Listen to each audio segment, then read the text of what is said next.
진짜 어린 양과 짐승을 분별하라는 제목으로 하나님 말씀 선포하도록 하겠습니다. 우리가 요한계시록을 지금 묵상을 하고 있습니다. 요한계시록은 종말의 시대에 신자들에게 어떤 영적인 분별을 말해주는 책입니다. 종말은 하나님의 선택과 심판, 이게 등장하는 거죠. 그러니까 종말의 큰 줄기는 그거예요. 하나님의 선택, 하나님의 심판. 너희는 하나님의 선택에 들어갈 거냐, 심판에 들어갈 거냐, 그 얘기를 하는 겁니다. 그 얘기를 하는 겁니다. 여러 가지 복잡한 것들이 나오는 것 같아도 신자들은 어디에 들어가야 된다고요? 선택에. 그래서 그 얘기 할 겁니다. 오늘 이제 다음 묵상이 우리가 요한복음 13장, 14장 묵상이 바로 그겁니다. 처음에 교회를 불러서 이러이러한 좋은 교회 설명하고 안 좋은 교회도 있지만 그 가운데 백성들은 어디에 들어가야 된다고요? 하나님의 책망도 다 있지만 그 모든 거를 빨리 그럼 바꿔서 하나님의 칭찬 가운데 선택으로 들어가고, 심판 가운데는 버리지 말아야 된다 그거예요. 그러면 심판이 어떻게 일어나는 거예요? 제가 지난번에 개요를 말씀드렸지만 하나님의 천사들을 보내서 일곱 번째 천사가 나팔을 불면 굉장히 큰 진노와 심판이 일어나니 빨리빨리 회개를 해야 되는데, 사람들이 여섯 번째 천사가 불어도, 나팔을 불어도 여러 가지 징조가 있고 사인이 있고 해도 회개를 안 하더라는 거죠. 그래서 일곱 번째 천사가 나팔을 불게 됩니다. 그러니까 이때 여러 가지 일들이 나타나는데 신자들이 어떻게 해야 된대요?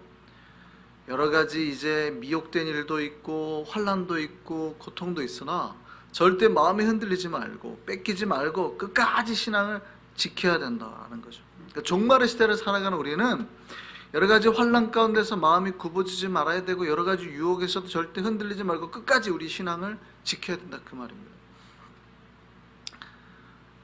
이제 우리가 요한계시록을 봤지만 우리 요한계시록을 되게 어려워하잖아요. 요한계시록을 되게 어려워하지만 제가 잠깐 말씀드렸지만 그렇게 내용이 복잡하거나 어려운 책은 아닙니다.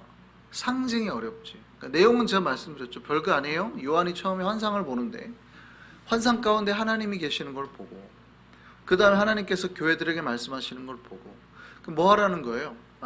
하늘나라 이 천국잔치 다 들어와야 된다는 거예요. 근데 들어오지 않는 자들은 어떻게 해요? 여러 가지 심판의 일이 있을 것인데 어떻게 해요? 천사가 7번 이제 나팔을 불고 그래도 말을 안 들으니까 7번째 천사가 이제 딱 불 때부터 본격적인 진노가 시작이 되는데 그 사이에 이제 오늘 본문들이 들어가고 여러 가지 짐승들이 나오고 그 다음에도 안 되니까 이제 7나팔이 드디어 7대접이 7번째 천사가 붙고 난 데부터 이제 심판의 강도가 세지는 거예요. 7대접. 그러고 난 다음에 뭐예요? 이제 어린 양, 그럼에도 불구하고 끝까지 거기에 남은 사람은 어린 양의 잔치에 들어오게 되고 그게 이제 마지막이에요. 우리가 하늘의 환상 가운데 들어가게 되는. 그게 사실은 요한계시록이 다예요. 다 그게 상징의 모습, 짐승의 모습으로 표현이 되지만, 그러니까 굉장히 심플하게만 보면 종말의 날 여러 가지 환난과 어려움이 있지만 우리는 뭐 하자는 거예요? 처음에 등장한 예수 그리스도의 그 은혜를 믿고 그 예수 그리스도를 바라보고 심판이 아니라 14만 4천 그다음에 혼인잔치에 들어가자. 이게 요한계시록의 내용이에요. 크게 어려운 건 아닙니다. 전혀 어려운 책은 아니에요.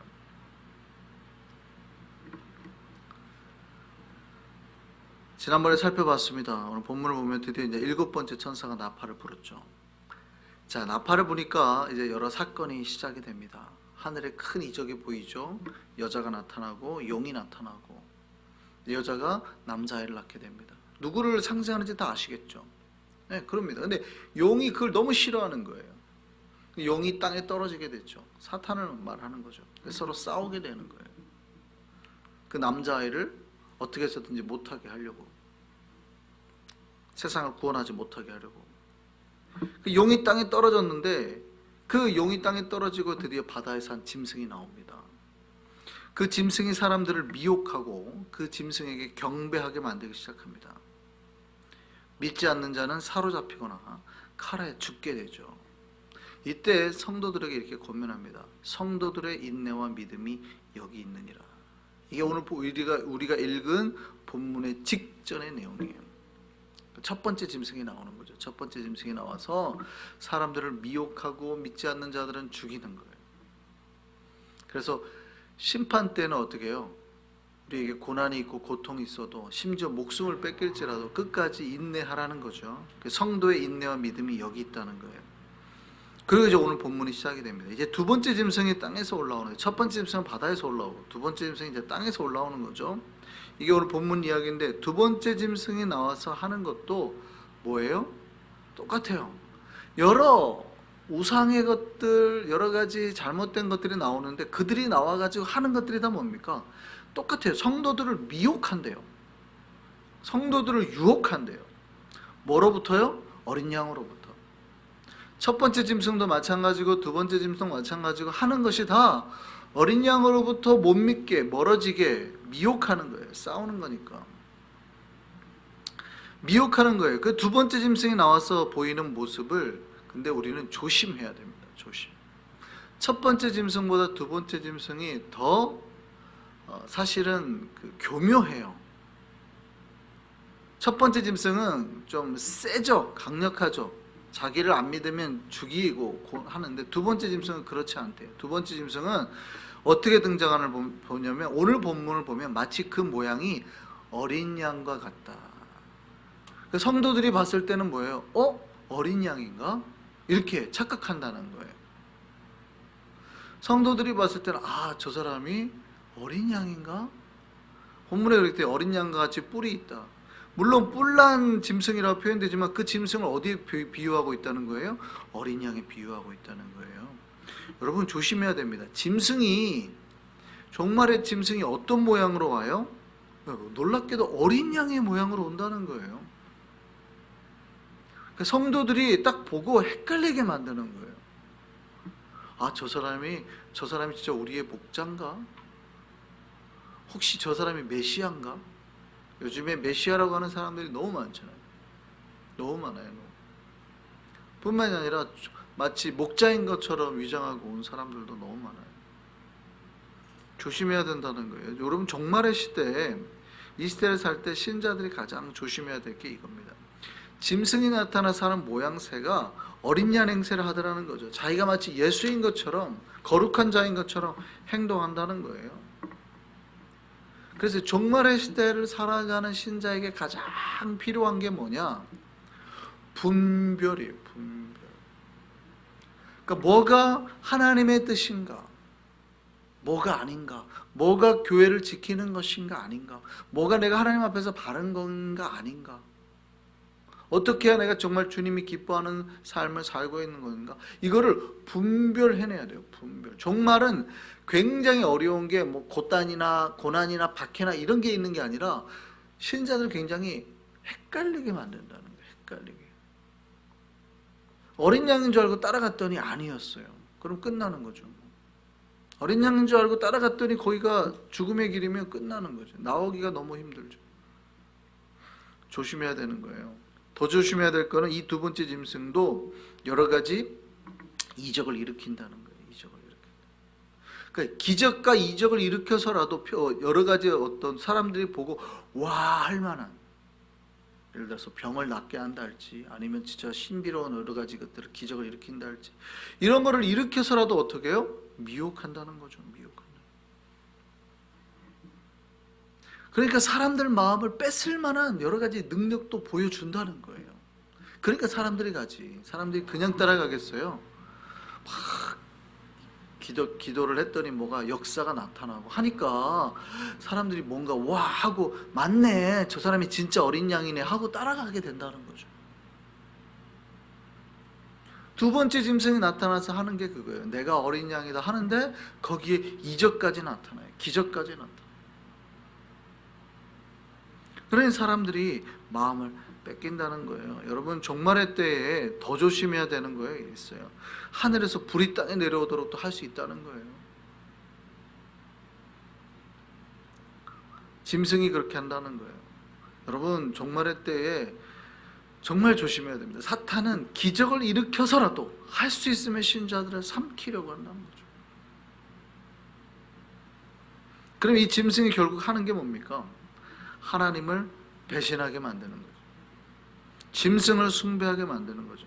짐승이 어린 양의 모습을 하고 있으니 사람들은 자기가 하나님을 배신한지도 몰라요. 그러니까 사람은 너무 신실한 거예요. 나는 너무나 어린 양을 잘 따르고 있다고 너무나 신실한 거예요. 근데 자기가 지금 하나님을 배신하고 있거든요. 하나님 말씀대로 살고 있지 않거든요. 우리가 거룩하지 않다 이 말이에요. 우리가 은혜로 살고 있지 않다 이 말이에요. 사실은 여러 가지 교회들 모습에 잘못된 모습도 있잖아요. 좋은 모습도 있지만, 근데 잘못된 모습은 책망받으면 고쳐야 되는데 안 고치고 점점 나빠지고 있거든요. 마귀가 하는 짓이니까. 근데 그거를 보고도 어떻게 해요? 모른다는 거예요. 모른다는 거예요. 이 짐승이 결국 사람들을 더 우상을 섬기게 만듭니다. 뿐만 아니라 우상을 만들고 섬기게 하고, 우상을 섬기지 않은 자는 결국에 또 죽이게 만들죠. 사람들을 죽이라고 말합니다. 두 번째 짐승도. 이게 종말에 나오는 우상의 모습들이에요. 이 두 번째 짐승은 자신을 믿지 않는 사람들에게 더욱 압박을 가하는데 뭐도 못하게 해요. 그러니까 자기를 섬기지 않으면 여러 가지 모든 삶에 불편하게 만들겠다는 거예요. 사람이 제일 불편한 게 뭐예요? 먹고 자는 거에 불편함을 받았을 때 굉장히 불편하죠. 그러니까 이 짐승은 사람들의 경제활동도 제대로 못하게 만들어버려요. 나를 섬기지 않으면, 우상을 섬기지 않으면 여러 가지 불편과 어려움을 따르게 만드는 거예요. 그게 뭐예요? 네, 표를 만드는 거죠. 모든 이에게, 모든 이들, 그러니까 부자나 가난한 자나 자유인이나 종들이나 모두 그 오른손이나 이마에 표를 받게 합니다. 그 표가 바로 짐승의 표죠. 그 짐승의 본문에 이렇게 되어 있어요. 짐승의 이름의 수로 된 표. 그 수를 세어봤더니 666이다 이렇게 되죠. 근데 이 666 표를 오른손이나 이마에 받게 한다는 거죠. 근데 그러니까 이름을 숫자로 나타내는 표현 방법을 게마트리아라고 하죠. 게마트리아라고 하는데 뭐냐면 히브리어나 헬라어나 알파벳이 있잖아요. 예를 들어 영어면 A, B, C, D면은 각 숫자마다 그 알파벳마다 숫자가 써 있는 거예요. 예를 들어서 이런 거예요. A는 넘버 1이죠. B는 2 이런 식으로 숫자를 매겨서 이 이름으로 되어 있는 사람들을 영어 이름 알파벳으로 되어 있다 그러면 데이빗 그러면은 D니까 4일 거 아니에요. 이런 식으로 나온 숫자를 갖다가 다 조합을 해서 봤더니 합쳐놨더니 그 수가 666이 나오더라는 거죠. 뭐 이런 식으로 해서 상징물이에요. 이름을 숫자로 바꿨더니 그 수가 666이더라 이렇게 되죠. 그래서 실제로 이제 그 유대인들이 그러니까 로마 황제 네로가 유대인들 기독교인을 굉장히 많이 핍박을 했으니까 그 초기에 그 기독교인들이 이거를 네로의 그 헬라 이름을 히브리어로 바꿔서 숫자 계산을 해봤더니 이게 666이 나왔죠. 그래서 이제 사람들이 어떤 사람들은 이제 네로를 갖다가 상징화해서 쓴 거다. 요한계시록을 쓸 때 네로를 상징화해서 쓴 거다라고 말하는 사람도 있고 아니면은 그러니까 네로가 사탄이다 이렇게 주장하시는 분들도 있죠. 그러니까 현실적인 거에서는 그렇게 말하는 사람도 있습니다. 아니면 뭐 666은 상징적인 숫자고 앞으로 올 사탄의 숫자다 뭐 이렇게 말하는데, 그러니까 그들이 핍박을 당할 때 누군가의 이름을 숫자를 계산해 봤더니 666이 나오더라는 거예요. 어쨌든 그러니까 종말에 우리가 이렇게 해석하셔야 돼요. 종말에는 어쨌든 사탄이 우리를 뭐를 힘들게 만들어요? 살아가는 걸 힘들게 해서라도, 경제적 활동을 어렵게 해서라도 뭐하게 만드는 거예요? 하나님을 제대로 믿지 못하게 만들고 끊임없이 짐승을 믿게, 우상을 믿게 자꾸 한다는 거예요. 여러분, 이 짐승의 숫자 666이라는 숫자 자체에 현혹이 되면 안 돼요. 그러니까 한국 사람들은, 한국 크리스천들은 666 숫자를 보면 상징적으로 거부감이 있죠. 그렇게 배웠어요. 그냥 666 하면 사탄 뭐 이렇게 해가지고 이 본문이 말하는 의미를 찾기보다는 666이라는 숫자 자체에 거부감이 있어요. 이게 약간 미신적으로 가는 겁니다. 조심하셔야 돼요. 요게 좀 원래 본질의 의미는 찾지 못하고 약간 요게 그러니까 그런 거 좀 조심해야 돼요. 666이라는 미신의 의미로 자꾸 가려고 하는 숫자가. 그러니까 666이 보면 괜히 거부감이 생기는. 마치 아파트에 사자가 없잖아요. 한국은. 그게 이제 사자가 한국 사람들에게는 미국에는 없지만 한국에 가면은 아파트 엘리베이터 타면 다 사자가 없죠. 사가 없어요. 다 F로 돼 있지. F로 돼 있지. 영어 알파벳 F로 바뀌어 있지. 사자가 없잖아요. 숫자 사가 없어요. 왜요? 한국 사람 사자 하면 한문으로 자꾸 죽을 사자가 떠오르니까. 이거 누르다가 자기가 죽을까봐. 그래서 한국 엘리베이터는 사가 없잖아요. 우리가 보면 웃기죠. 미국 사람들 보면 웃기죠. 미신, 아유, 그럴 수 있지만 한국인들에게 이렇게 중요하잖아요. 이게 뭐예요? 그 잘못된 이미지로 막혀 있는 거거든요. 뭐 숫자 4를 누르든 말든 무슨 상관이 있어요. 4번 타자는 강타자인데.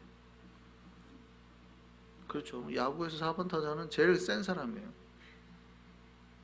무슨 말인지 아시겠죠? 우리가 666이라는 숫자 자체에 현혹이 되면 잘못하면 이게 미신으로 빠질 수 있습니다. 실제로 제가 한국에서 그런 일이 있었다고 언제 말씀드린 적이 있는데, 제가 있던 교회는 청년들이 군대 가기 전이나 갔다 와서 시간이 남으니까, 복학하기 전까지 시간이 남으니까 교회 이제 차 운행을, 새벽기도 운행을 다 청년들이 했어요. 먼저 우리 선배들도 다 그랬고, 그래서 제가 이제 군대를 갔다 와서 이제 복학하기 전까지 이제 교회 차 운행하고 새벽기도 운행을 다 했습니다. 그래서 새벽에 일찍 나가야 되잖아요. 일찍 나가려고 아침에 딱 내려갔는데 갑자기 어떤 차 한 대가, 세단 한 대가 딱 차 앞을 막고 사이드 브레이크가 채워 있는 거예요. 한국 같은 데는 아파트는 채우면 안 되는데 대충 밀고라도 나가야 돼.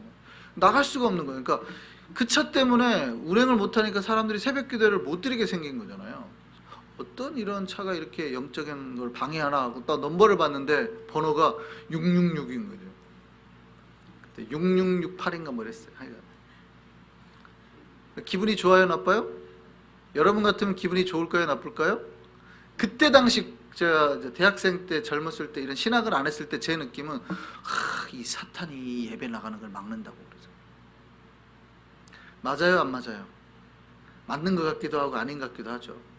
조심해야 된다는. 우리가 잘못하면 쉽게 이렇게 어떤 숫자 자체에 현혹이 돼버려요. 여러분 정말 이 시대에 여러분 흔드는 것 중에 하나가 이겁니다. 666이라는 숫자 자체로 여러분을 흔들려고 하는 사람이 되게 많습니다. 그래서 666표를 오른손에 받으면 되냐 안 되냐, 이마에 받으면 되냐 안 되냐 뭐 이런 걸로 서로 싸우는 그런 종말론자들이 있어요. 거기에 현혹되지 말라고 제가 드리는 말씀이에요. 받으면 어떻고 안 받으면 어떻고 아무 문제가 없어요. 제가 말씀드렸잖아요. 666은 실제적인 숫자나 행동으로 보면 안 된다고요. 왜냐하면 그 다음에 이제 오늘 본문은 안 봤지만 14장에 나오는 14만 4천은 하나님의 백성이잖아요. 구원받은 하나님의 백성. 그러면 이 14만 4천은 어떻게 했대요? 그들의 이마에는 어린 양과 하나님의 이름이 쓰여져 있어요. 그러면 이제 우리가 큰일 난 거예요. 여러분 이마를 빨리 보셔야 돼요. 여러분 이마에는 어린 양의 이름과 하나님의 이름이 새겨져 있어요, 안 있어요? 없네. 우리는 다 구원 못 받네. 이제부터 가서 오늘 인도로 다 이제 새겨야 되겠네요. 타투를 해야 되겠네요. 지금 666을 이마에 새긴다라는 표현과 어린 양의 이름을 이마에 새긴다는 표현이 다 뭐예요? 상징이에요, 상징. 우상이 마음속에 들어있고 예수 그리스도가 마음속에 들어있고 이 얘기를 하는 거예요. 근데 자꾸 이거를 실질적인 숫자의 상징으로 이해를 하셔버리면 큰일 난다고. 아까 뭐라고요? 이름의 알파벳을 새겨서 그들이 그 숫자를 계산해 봤더니 666이 나왔다는 거지. 그러면 이름만 바꿔가지고 알파벳 하나만 바꾸면 이제 666이 안 나올 거 아니에요? 677 뭐 이렇게 나오겠지. 그럼 개명만 하면 되겠네요. 그런 의미가 아니에요. 그런 의미가 아니라 상징의 의미예요. 상징. 자꾸 숫자 자체에 현혹되지 마시라고. 중요한 건 이거예요. 이 짐승이 자기를 뭐 그 수를 받든 어쨌든 자기를 이렇게 의지하고 믿고 따르는 자들은 더 좋게 하지만 끝까지 어린 양의 이름을 받고 살려가는 사람들을 더 고통스럽게 만들고 할 수만 있었다면 그들의 목숨까지 뺏어서 하나님을 믿지 못하게 예수 그리스도를 믿는 자들을 지옥으로 구렁텅이로 심판하기로 땡겨간다. 이게 짐승이 하는 일이라는 거예요. 짐승이 하는. 그러면 이 종말의 때 신자들이 뭐가 필요하냐? 그렇게 짐승이 우리를 고통스럽게 해도 흔들리지 말자. 그 짐승이 우리를 그렇게 미혹하고 기적을 일으키고 여러 가지 이걸 해도 흔들리지 말자. 마음 굳건히 지키자. 요한계시록이 말하는 그겁니다. 종말의 때는 우리를 흔들고 우리를 고통스럽게 하는 일이 많을 거다. 황제가 심지어는 우리를 죽이려고 할 거다. 그럼에도 불구하고 절대 흔들리지 말고 끝까지 참고 이기면 결국 어떻게 해요? 주님께서 거룩한 인치심을 받은 우리를 당신의 약속대로 영원한 그 나라와 구원의 은혜와 거기로 인도하실 거라는 거예요. 하늘의 복으로 우리를 채워주실 거라는 거예요. 이거를 믿으라는 겁니다. 결국 우리가 어린 양의 혼인잔치에 들어가게 된다는 거예요. 우리가 하나님의 신실한 약속을 믿고 이 시대에 살 때 절대 어떠한 고통이나 유혹에도 흔들리거나 쓰러지지 않고 정말 이 종말의 때 주님의 모든 복과 약속을 누리며 신실하게 그걸 지키며 나아가는 우리 진리성교회 또 한성의 백성 되기를 소망합니다.